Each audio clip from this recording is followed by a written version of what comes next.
Nós fazemos parte de um mesmo corpo. Então, nós não podemos deixar que assuntos secundários dividam a igreja de Cristo. Nós temos que buscar a unidade entre nós, povo de Deus. Nós devemos nos lembrar de Efésios capítulo 4. Rogo-vos, pois eu, o prisioneiro no Senhor, que andeis de modo digno da vocação a que fostes chamados, com toda a humildade, mansidão, com longanimidade, suportando-vos uns aos outros em amor, esforçando-vos diligentemente por preservar a unidade do Espírito no vínculo da paz. Este versículo resume tudo. O nosso comportamento de uns para com os outros nas nossas diferenças deve ser qual? Humildade, mansidão, longanimidade, suportar uns aos outros e, por fim, devemos nos esforçar com todas as nossas forças para preservar a unidade que... Esse vídeo do Ageu aqui, ele tem uma série de problemas. Eu falei que eu ia fazer um react no YouTube, mas eu tô muito ocupado, eu tenho a minha empresa. Então eu tô muito ocupado. Meu YouTube eu vou deixar só para os dons mesmo. Mais pra frente eu faço react. Mas vou comentar aqui mesmo sobre esse vídeo. Esse vídeo tem tantos problemas, mas tantos problemas teológicos, que eu acho uma vergonha o Dides levantar um baluarte como se isso aqui fosse alguma coisa em relação à verdade. Isso aqui não está certo. Eu pontuei nesse primeiro vídeo, tem uma continuidade que eu vou botar, eu já pontuei algumas coisas erradas que o Ageu colocou. E eu vou estar comentando. Primeira coisa errada, ele falou que sobre assuntos secundários. Em sequência, ele vai falar sobre o arminianismo e pentecostalismo. Entenda uma coisa. Para o pentecostal, a questão dos dons, os dons para os pentecostais não são uma questão secundária, ok? Não são uma questão secundária. A questão do continuismo e do arminianismo para uma igreja pentecostal, igreja arminiana não existe. A configuração arminiana de hoje são igrejas pentecostais e neopentecostais e igrejas metodistas e batistas renovadas, podemos botar assim. Para essas igrejas carismáticas, os dons e o arminianismo são essenciais. Não são questões secundárias para eles. Então esse é o primeiro ponto, que é um erro crasso do Ageu. Agora um segundo ponto é Efésios capítulo 4. Vamos para ele. Agora eu vou comentar sobre Efésios 4 e a interpretação errada do Ageu. O que o Ageu fez? Em relação à aplicação do arminianismo e do continuismo, ele pega Efésios 4, em seu início, do versículo 1 ao versículo 2, ele pega um rogo de Paulo que fala que com toda humildade, mansidão e longanimidade nós devemos suportar uns aos outros em amor. E ele faz esse suportar uns aos outros em amor com uma aplicação a divergências doutrinárias. Quando, na verdade, quando Paulo fala aqui, ele não está falando de divergência doutrinária, mas ele está falando de divergências pessoais. Porque quando Paulo ele chega no mesmo capítulo a falar, no versículo 13 e 14, ele fala o seguinte: até que todos cheguemos à unidade da fé, ao conhecimento do Filho de Deus, ao homem perfeito, à medida da estatura de Cristo, para que não sejamos mais meninos inconstantes, levados em roda por todo vento de doutrina. Versículo 14, do mesmo capítulo que o Ageu citou. Pelo engano de homens que com astúcia enganam fraudulosamente. Ou seja, a unidade da fé, o vínculo da paz, a unidade do Espírito se dá quando nós não somos levados por vento de doutrina e pelo engano de homens que enganam fraudulosamente. Percebe? O vínculo da paz se dá pela doutrina correta, pela unidade da fé, pelo conhecimento do Filho de Deus.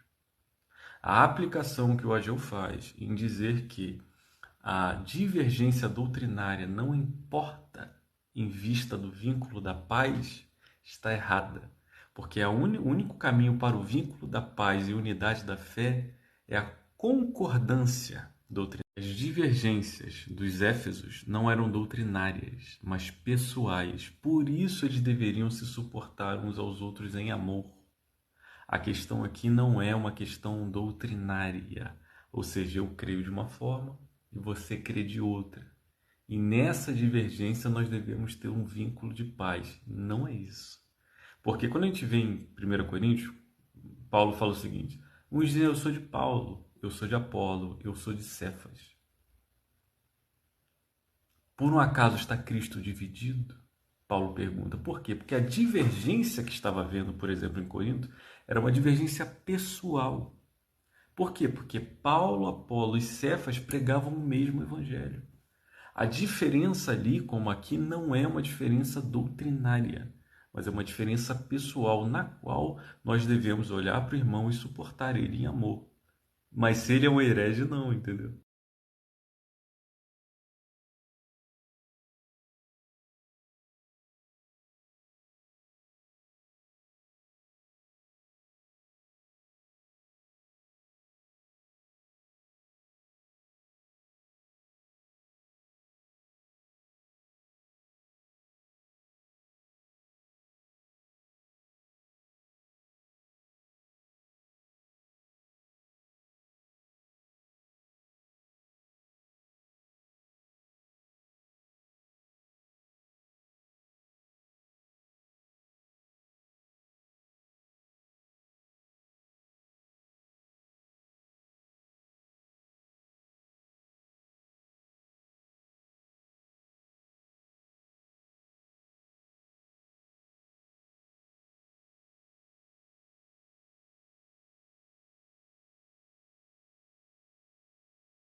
Uma série de erros novamente, sabe?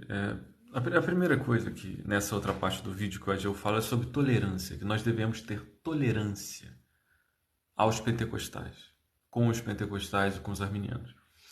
Porém, Jesus, em Apocalipse, ele diz o seguinte: tenho contra ti que toleras Jezabel, que se diz profetiza no meio de vocês. Percebe? Jesus fala para sermos intolerantes com falsos profetas. Parece que o Ageu realmente não tem uma amplitude do que é o pentecostalismo. Ele não ficou 10, 20, 30 anos como nós nesse meio e percebeu realmente o que é esse meio. Se Jesus fala para não sermos tolerantes com uma falsa profetisa, que era Jezabel em Apocalipse, por que a gente tem que ser tolerante com esses que arrogam falsos dons para si? Outro erro dessa segunda parte, ele diz o seguinte: meu irmão não pensa como eu? Tudo bem. Estamos caminhando no mesmo caminho. Isso é um problema até aristotélico. Isso é um problema lógico. Duas coisas não podem ser diferentes e simultaneamente iguais. Se eu penso diferente do irmão, como eu posso estar com o mesmo pensamento? Se eu trilho um outro caminho do que o irmão, como eu posso estar no mesmo caminho? Olha a frase: meu irmão não pensa como eu? Tudo bem, caminhamos no mesmo caminho. Como você pode pensar diferente e estar na mesma situação, na mesma posição de igualdade? É impossível. Tem uma expressão que ele usa também, nessa segunda parte do vídeo, que é doutrina calvinista. O irmão crê na doutrina calvinista. Entendam algo, não existe doutrina calvinista. O que existe são sinônimos para a fé cristã na história. Quando a gente fala do calvinismo, a gente não está falando de uma doutrina ou de uma perspectiva secundária e possível. Pois, se for assim, se o calvinismo para o Ageu ou para você for uma perspectiva dentre muitas possíveis, você não está seguindo a verdade. E se você não está seguindo a verdade, você não tem no calvinismo uma coesão bíblica. Porque se o calvinismo, ele como proposta, por exemplo, soteriológica, for o que a Bíblia ensina, então nós não estamos falando de uma doutrina possível, de uma perspectiva possível, mas quando falamos então de calvinismo, estamos falando da própria verdade. Só que de uma forma como um sinônimo para a fé cristã. Entende? Um outro ponto que eu anotei vários pontos errados aqui, mas o que ele faz é o seguinte: eles são crentes. Eles são crentes, é o argumento que ele usa, né? Eles são igual a vocês, são crentes. Mas a pergunta que surge é: são crentes em quê? São crentes como? São crentes de que maneira? São crentes de que forma de agir? Porque se ele pensa diferente de mim, cultua diferente de mim, crê diferente de mim, como que ele pode ser crente como eu? Crente em quê? Crente em Jesus, mas não existe Jesus sem as Escrituras. É o que? Crente nas Escrituras? Porque, sabe, acaba que no final nossa argumentação vai ter que ser assim: não, as Escrituras são secundárias. O importante nas Escrituras é Jesus. Se você crê em Jesus, tudo bem. O restante das Escrituras é totalmente secundário. Aí depende de você. Percebe? Dentro do vídeo que o Ageu fala assim: os pentecostais são irmãos. Os arminianos são irmãos. Como, meu Deus, que eles são irmãos? Se toda a estrutura, todos os temas de uma, sei lá, teologia sistemática são diferentes. Ele não pode ser igual, ser diferente. Eles têm uma soteriologia diferente, pneumatologia diferente, eclesiologia diferente, armartiologia diferente, tudo diferente. Escatologia, angiologia, tudo para os atributos de Deus, os prolegômenos deles são diferentes. Aprenda algo que o apóstolo Paulo ensinou. 1 Coríntios 15, ó. Também vos notifico, irmãos, o evangelho que já vos tenho anunciado. O evangelho que já vos tenho anunciado. O qual também recebestes e no qual também permaneceis. Pelo qual também sois salvos, se o retiveres, tal como vos tenho anunciado. Percebe? Tal como vos tenho anunciado. O evangelho, queridos, só pode salvar se ele for da forma com a qual está escrito. Esse é o grande problema de você adulterar as doutrinas. Porque se você adultera as doutrinas, você não já tem mais o evangelho como vos tenho anunciado. Você tem um outro evangelho, como Paulo fala em Gálatas capítulo 1, o qual não pode salvar e é anátema. Percebe? O evangelho só nos salva, irmãos, se nós o retivermos tal como a Escritura nos ensina. Porque se não o retivermos como a Escritura ensina, mas dermos ouvido a outros evangelhos, como o evangelho dos pentecostais ou o evangelho dos arminianos, que são evangelhos apócrifos, essa fé é vã, se não é que credes em vão.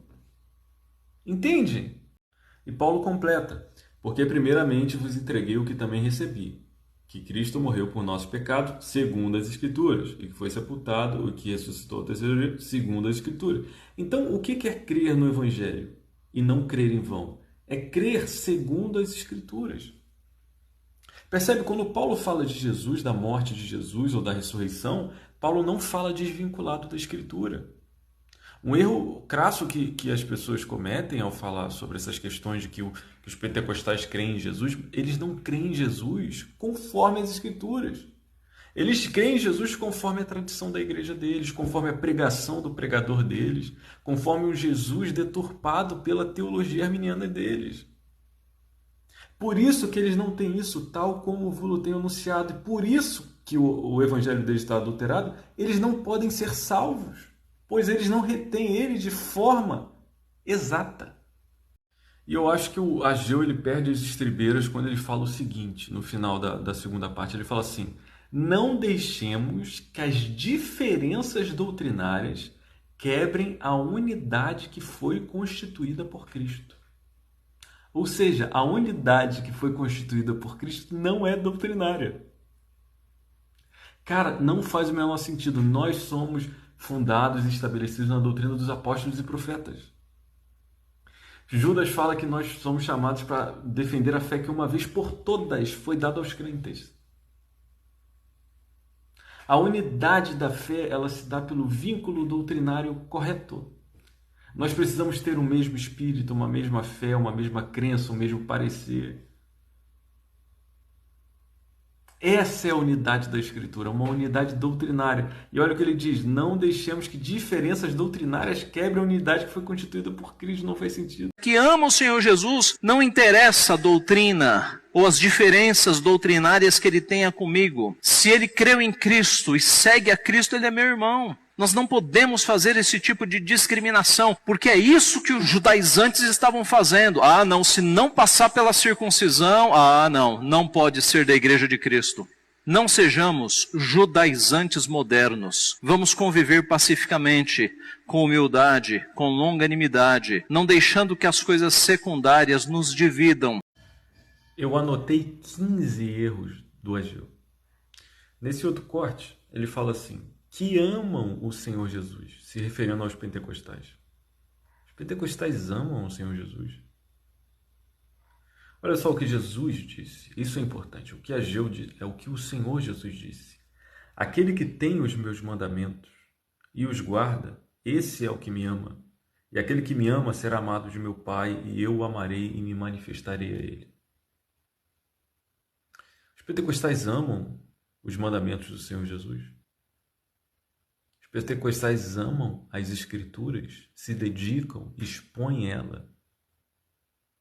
Ou será que eles amam as experiências, as línguas, as profecias, as primeiras cadeiras na igreja, a fama, a credibilidade, os elogios, o cachê? E ele diz: não interessa a doutrina ou as diferenças doutrinárias que ele tenha comigo. Se a doutrina não interessa, o que interessa? A única coisa que resta é a política. Sem a doutrina, o que resta para a igreja é política. Como assim a doutrina não interessa? Porque como que alguém creu em Cristo errando nas doutrinas? Se crer em Cristo é crer nas doutrinas. Queridos, entendam uma coisa: não tem como você crer em Cristo sem as doutrinas, sem a Bíblia. A única possibilidade é se Cristo aparecer pessoalmente para você. Mas ainda assim, se ele aparecer pessoalmente a você e falar com você, o que ele falar é doutrina. Não existe essa dicotomização de que, olha, ele crê em Jesus Cristo como seu único e suficiente Salvador, isso é suficiente. As doutrinas restantes não importam, importam sim. Porque nem todo aquele que me diz Senhor, Senhor entrará no reino dos céus. Então, confessar Jesus como Senhor não é suficiente. Você tem que tê-lo realmente como Senhor. Por isso que Jesus diz. E por fim, a comparação que o Ageu faz com os judaizantes está deslocada da realidade. Pois os judaizantes adicionaram a doutrina de Cristo, enquanto o calvinismo e o cessacionismo expõem a doutrina de Cristo pelas Escrituras. Essa comparação que ele faz com os judaizantes é terrível. Terrível, porque Paulo falou assim: olha, ainda que nós mesmos, ou anjos dos céus, anuncie outro evangelho além do que já recebeste, seja anátema. O arminianismo é um evangelho além. O continuismo é um evangelho além. O arminianismo não é uma doutrina apostólica, o continuismo muito menos. Os judaizantes inserem uma nova doutrina, assim como os pentecostais. Nós calvinistas só expomos a doutrina que já é. Deixo uma pergunta para vocês, para reflexão. Em todo esse inteirinho aí, e toda essa falácia que tem sido levantada, de que os arminianos e os pentecostais eles creem em coisas secundárias, então nós devemos prezar pela união e doutrinas como a trindade, união hipostática. Os católicos também creem na trindade, na união hipostática, na ubiquidade de Cristo, nas escrituras. Só que eles acrescentam coisas, não é só a escritura. Assim como os pentecostais não acreditam só na escritura, eles acrescentam coisas. É as escrituras mais os dons, as escrituras mais as experiências, as escrituras mais o pastor, a escritura mais o batismo de línguas. Todos nós sabemos disso. A pergunta que eu deixo para vocês refletirem é o seguinte: quem estabelece o que é essencial e o que é secundário? Só existe duas coisas: o que é bíblico e o que não é. Não interessa a doutrina ou as diferenças doutrinárias que ele tenha comigo. Não interessa a doutrina ou as diferenças doutrinárias que ele tenha comigo. Não interessa a doutrina ou as diferenças doutrinárias que ele tenha